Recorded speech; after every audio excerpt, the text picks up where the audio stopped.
اچھا، بہت سارے لوگ بڑے سادگی میں کہتے ہیں کہ ہم کسی کی تقلید نہیں کرتے، ہم خود قرآن کا ترجمہ پڑھ کے اس پر عمل کرتے ہیں، ہم خود کتب احادیث کا اردو میں ترجمہ ہوا ہے، انگلش میں ترجمہ ہوا ہے جی، ہم ان کو پڑھ کے اپنی جو بھی ذمہ داری بنتی ہے اس پر عمل کریں گے۔ ایک بچہ یا بچہ تازہ اس کے 15 سال مکمل ہوئے ہیں یا چھٹا سال اس کا داخل ہو گیا، وہ 16واں سال داخل ہو گیا ہے، یا اور دو جو علامتیں ہیں، غسل جنابت واجب ہو جائے، زیر ناف بال نکل آئے، ان 3 علامتوں کی وجہ سے وہ بیچارہ ابھی وہ بالغ ہوا ہے، اس نے اپنے اعمال کو انجام دینا ہے، اپنی عبادات کو انجام دینا ہے۔ اچھا، بڑے ہونے کے بعد اس نے شادی بیاہ کرنی ہے، میاں بیوی کے حقوق ہوتے ہیں، طلاق کی نوبت آ سکتی ہے، اس نے کاروبار کرنا ہے، کون سا کاروبار جائز ہے، کون سا کاروبار جائز نہیں ہے۔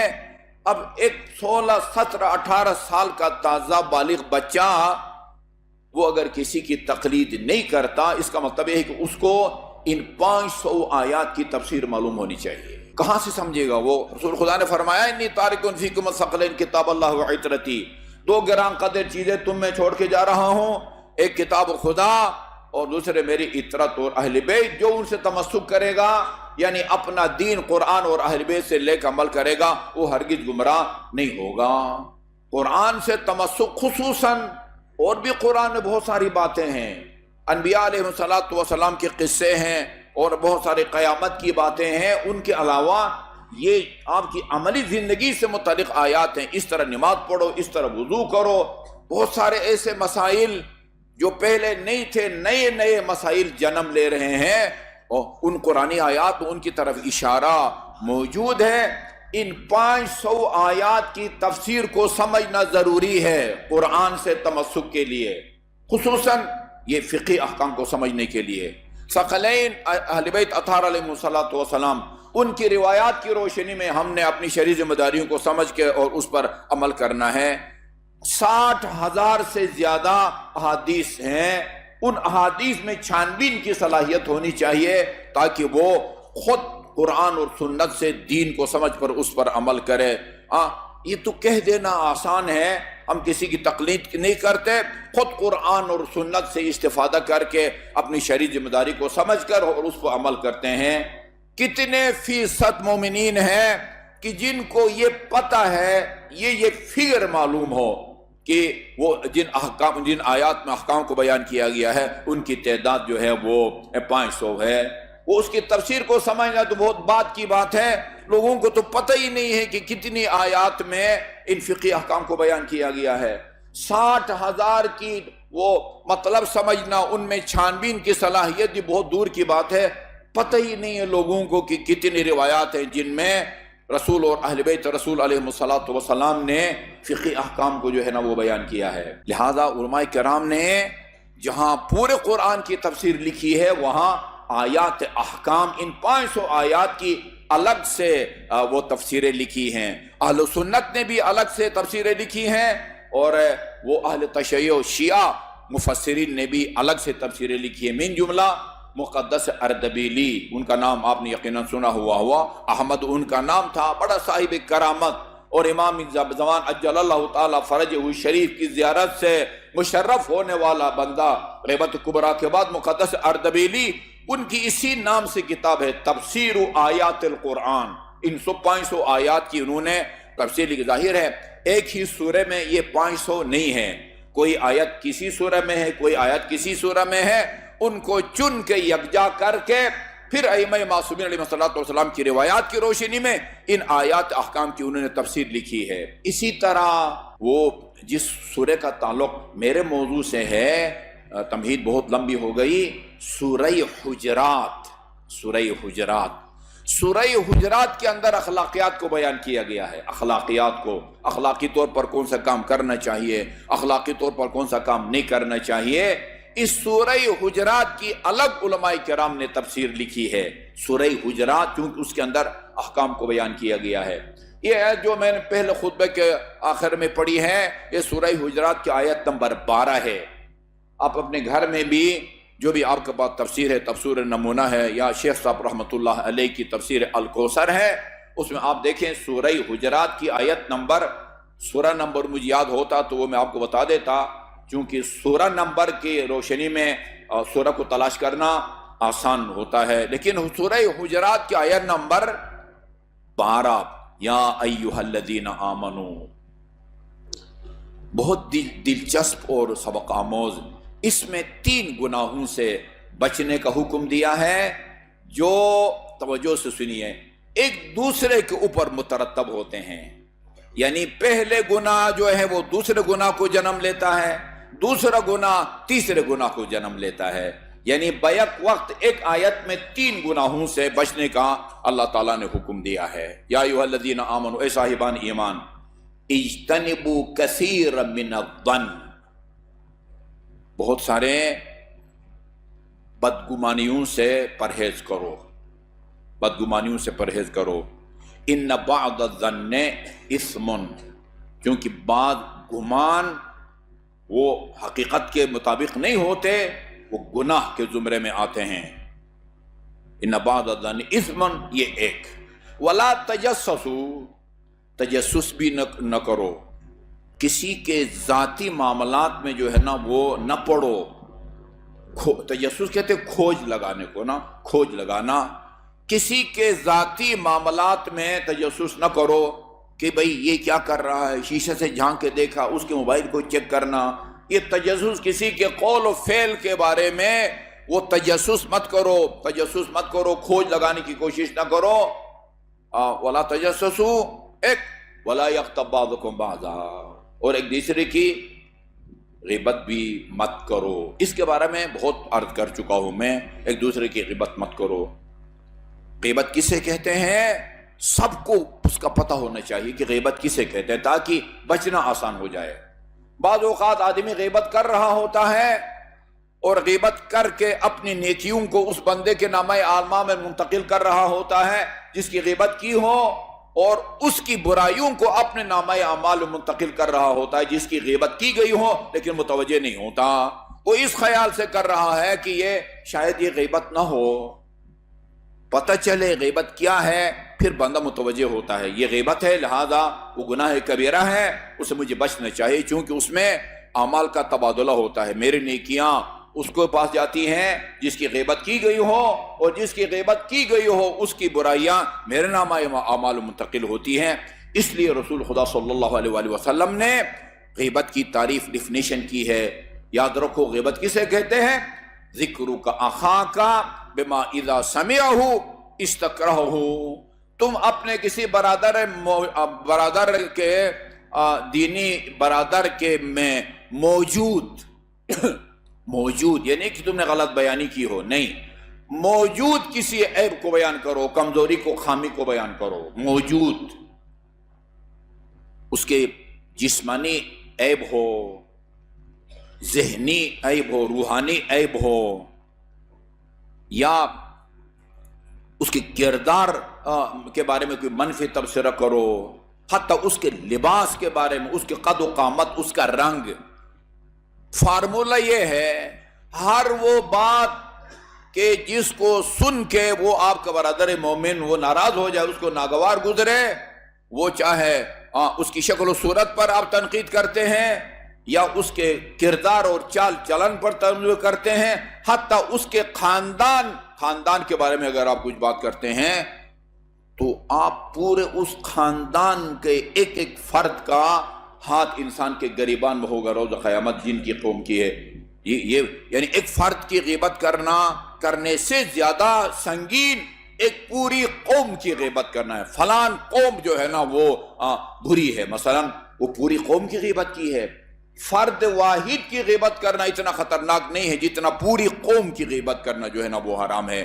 ذکرک اخاک بما اذا سمعہ استکرہہ، یہ پھر اس کے بعد فرمایا ایحب احدکم ان یاکل لحم اخیہ میتا فکرہتموہ، تم میں سے کوئی شخص یہ پسند کرے گا کہ اپنے مرحوم بھائی کا گوشت کھائے، فکرہتموہ، ہر کوئی اس سے نفرت کرے گا۔ عام مردار کے گوشت کھانے سے انسان نفرت کرتا ہے، البتہ ایک مسلمان ٹھیک ہے، جن کے ہاں تزکیہ کرنا یا ذبح کرنا ضروری نہیں ہے، وہ تو مردار کا گوشت بھی کھاتے ہیں، ایسے ہی جو ہے نا وہ بغیر کسی تکبیر کے مشین کے ذریعے جو ہے نا لائن میں وہ لٹکا کے آویزان کر کے مرغیوں کو مشین کے ذریعے ذبح کر دیتے ہیں، اور کوئی تکبیر بھی نہیں کہی جاتی، وہ مردار ہیں، وہ لوگ کھاتے ہیں۔ لیکن ایک مسلمان وہ مردار حیوان کے گوشت کھانے سے نفرت کرے گا، کیونکہ خدا نے قرآن میں فرمایا ہے حرمت علیکم المیتۃ ودم الخنزیر، جی اللہ تعالیٰ نے میتۃ خون کو بھی اور اسی طرح خنزیر کے گوشت کو اللہ تعالیٰ نے حرام قرار دیا ہے۔ عام حیوان کا گوشت قابل نفرت ہے، انسان کا گوشت کھانے کا تو بندہ تصور بھی نہیں کر سکتا۔ فَكَرِهْتُمُوهُ، اسے تم کراہت کرتے ہو۔ خدا فرماتا ہے وہ جتنا اپنے مرحوم بھائی کا گوشت کھانا قابل نفرت ہے، اتنا ہی تمہاری نظر میں ایک برادر مومن کی غیبت کرنا، اس کی بدگوئی کرنا، اس کے بارے میں ایسی بات کرنا کہ اگر اس کو سن لے تو اس کو ناگوار گزرے، وہ بھی اتنا سنگین ہے، گناہ ہے، ایک کبیرہ ہے۔ بدبینی تین قسم کی ہوتی ہے۔ دو بدبینیاں قابل مذمت ہیں، ایک بدبینی قابل تعریف ہے، بدگمانی۔ ایک بدگمانی قابل تعریف ہے، وہ کرنا چاہیے انسان کو۔ دو بدگمانیاں قابل مذمت ہے، وہ نہیں کرنی چاہیے۔ اللہ کے بارے میں بدگمان ہونا، وہ مجھے رزق اور روزی نہیں دے گا، یہ میں دعا مانگ رہا ہوں اور اللہ وہ میری دعا کو سنتا نہیں ہے، جبکہ خود اس نے وعدہ کیا ہوا ہے، ادعونی استجب لکم، تم دعا کرو میں تمہاری دعا کو قبول کروں گا۔ شکوک و شبہات، اللہ کے فیصلوں کو زیر سوال قرار دے، بیسک زبانی نہ کہیں، وہ بدگمانی ضروری نہیں ہے کہ زبان پر آئے یا عملی مظاہرہ کریں، دل ہی دل کے اندر کسی کے بارے میں منفی سوچ رکھنا یہ بدگمانی کے زمرے میں آتا ہے۔ امیر مومنین علیہ السلام کا جو مکتوب نمبر 31 ہے، مکتوب نمبر 31، وہ متن ایرانی وہ اس کے حساب سے نمبر شمار مجھے یاد ہے، ہو سکتا ہے مفتی صاحب کے ترجمہ میں نمبر شمار میں کوئی آگے پیچھے ہو، اور یہ ہوتا ہے کہ مفتی صاحب کے بعد کی ترتیب سے بعد خطبے جو ہے نا وہ ایک دو نمبر پیچھے ہیں۔ مکتوب نمبر 31 کے اندر آپ نے فرمایا، دیکھو اللہ تعالیٰ نے جو وعدہ فرمایا ہے نا ادعونی استجب لکم، وہ کسی صورت میں بھی وعدہ خلافی نہیں کرتا۔ جو عمل بندوں کے لیے وہ پسند نہیں کرتا وہ عادل ہے، وہ اپنے لیے کس طرح پسند کرتا ہے۔ خدا کو یہ پسند نہیں ہے کہ کسی سے وعدہ کرو اور اس کو پورا نہ کرو۔ معصوم کا فرمان ہے، تین اعمال میں کوئی رخصت نہیں ہے، چھٹی نہیں ہے، رعایت نہیں ہے۔ ایک، والدین کا احترام، بے شک وہ کافر ہوں، والدین کا احترام بے شک وہ کافر ہوں۔ اچھا، والدین کے احترام میں ان کا گیلا ہاتھ آپ کو اگر لگ جائے، خدا نہ خاصہ کافر والدین کا، البتہ اگر وہ اہل کتاب نہیں ہے، ورنہ اہل کتاب کو اکثر ہمارے مراجع من جملہ آیت اللہ سیستانی آغا رہبر دونوں اہل کتاب کو پاک سمجھتے ہیں جی۔ حتیٰ منکر خدا، وہ ٹھیک ٹھاک مسلمان تھا، باپ بعد میں کہیں پتہ یورپ گیا یا پتہ نہیں چائنا گیا، روس گیا، اور کسی پتہ نہیں کمیونسٹ کے ہاتھے چڑھ گیا اور اس نے وہ خدا کا انکار کر دیا۔ ابھی بھی ہمیں ملتے ہیں ایسے اثنا عشری، خالص اثنا عشری ملحد ہو گئے اور خدا کا انکار کر دیا ہے۔ ٹھیک ہے جی، اس کا باپ بعض اوقات وہ کافر باپ کا بیٹا مسلمان ہو جاتا ہے۔ باپ کے احترام کا مطلب یہ نہیں ہے کہ وہ اس کے ساتھ ایک برتن میں کھائے، اس کے ساتھ گیلا ہاتھ ملائے، منکر خدا باپ کے ساتھ نہیں۔ احترام الگ چیز ہے، فقہی احکام کو باپ کے معاملے میں لاگو کرنا یہ ایک الگ بات ہے۔ ایک وعدہ کرو تو اس کو پورا کرو، اگرچہ وہ کافر ہی کیوں نہ ہو جسے تم نے وعدہ کیا ہوا ہے۔ کسی نے تمہارے پاس امانت رکھی ہے، اس میں خیانت نہ کرو، اگرچہ تمہارے پاس امانت رکھنے والا کوئی کافر ہی کیوں نہ ہو۔ اور تیسرا، والدین والدین کا احترام کرو، اگرچہ وہ کافر کیوں نہ ہو. کافر بھی ہو تو والدین کا احترام ہونا چاہیے. کافر بھی ہو جس سے وعدہ کیا اس کو پورا کرو. کافر بھی آپ کے پاس اگر کوئی امانت رکھے، بلکہ بعض روایات میں ہے انبیاء کی اولاد کا قاتل بھی تمہارے پاس کوئی امانت رکھے، یا تو تم سوری کر دو. کہا کہ نہیں، میں نہیں ذمہ داری لیتا، لیکن ذمہ داری اگر لے لی ہے، تمہارے پاس امانت رکھنے والا کافر ہو مسلمان ہو، اس میں تم خیانت نہیں کر سکتے. اچھا جی، بدگمانی اللہ تعالیٰ نے فرمایا، اس میں امیر مومنین نے فرمایا اللہ تعالیٰ جو ہے وہ ہماری طرف سے وعدہ خلافی اس کو پسند نہیں ہے، وہ کبھی بھی وعدہ خلافی نہیں کرے گا. البتہ خدا جو اپنے وعدوں کو پورا کرتا ہے، یعنی دعا، بندے کے دعا کو حسب وعدہ پورا کرتا ہے، اس کی 3-4 صورتیں ہیں. آپ سمجھتے ہیں میری دعا کے قبول ہونے کا مطلب یہ ہے کہ میں نے اگر بیٹا مانگا ہے، مجھے بیٹا دے گا تو میں سمجھوں گا کہ میری دعا قبول ہو گئی ہے، ورنہ سمجھوں گا کہ میری دعا مسترد ہو گئی ہے. ٹھیک ہے جی. ہم سر مانگا ہے، وہ اگر دے دے شادی ہو جائے جلدی ٹھیک ہے، ورنہ اس کا مطلب ہے کہ نعوذ باللہ اللہ تعالیٰ نے وعدہ خلافی کی ہے.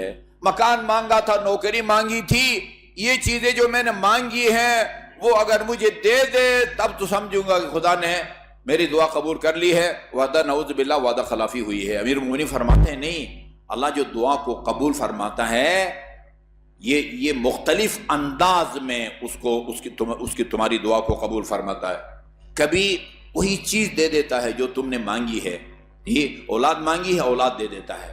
بیٹے کے امتحان میں کامیابی کی دعا کی ہے، وہ اچھی پوزیشن میں کامیاب ہو جاتا ہے. ہم سر مکان نہیں، بعض اوقات اللہ تعالیٰ فوراً تمہیں نہیں دیتا جی، اور مصلحت وہ یہ سمجھتا ہے کہ فوراً اس کی دعا قبول نہ کی جائے، ٹھیک ہے جی، کچھ عرصے کے بعد قبول کی جائے.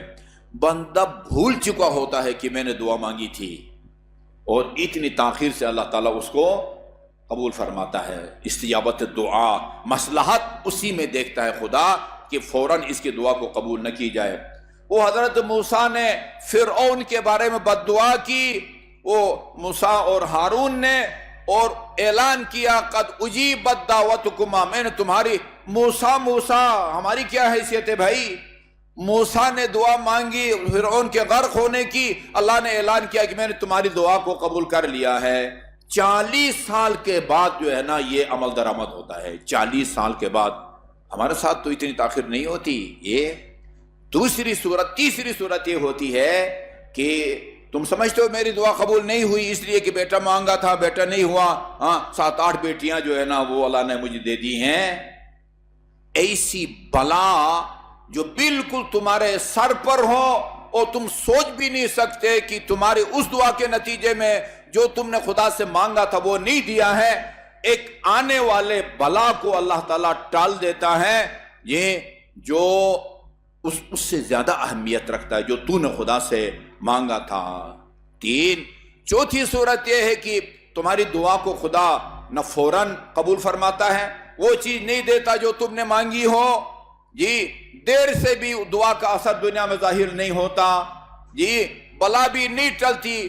جتنی دعائیں تم نے مانگی ہیں ان سب کا اجر اور ثواب اللہ تعالیٰ روز قیامت تمہیں عطا فرماتا ہے. اور اتنا عطا فرمائے گا انسان یہ تمنا کرنے لگے گا کاش دنیا میں خدا میری کوئی دعا قبول نہ کرتا اور تمام مانگی گئی دعاؤں کا مجھے اجر و ثواب روز قیامت اللہ تعالیٰ دیتا. یہ اللہ کے بارے میں بدگمانی قابل مذمت ہے، گناہ ہے. بدگمانی رزق و روزی نہیں دے گا، یا مثلا یہ میری دعاؤں کو قبول نہیں کرتا، یہ قابل مذمت ہے. لوگوں کے بارے میں بدگمانی یہ قابل مذمت ہے. کون سی بدگمانی قابل تعریف ہے؟ اپنے معاملے میں کسی خوش فہمی کا شکار نہیں ہونا چاہیے. وہ ایک کہاوت ہے، کہتے ہیں وہ ایک قوم کا نام لیتے ہیں، ان کا نام لینا مناسب نہیں ہے. وہ قوم 2 رکعت نماز پڑھ کے وحی کا انتظار کرتی ہے. میں 2 رکعت نماز پڑھ لی ہے تو اب مجھ پر وحی نازل ہونی چاہیے جی. یہ اپنے بارے میں بندے کو بدظن ہونا چاہیے، اپنے بارے میں خوشبین نہیں ہونا چاہیے، بدبین ہونا چاہیے۔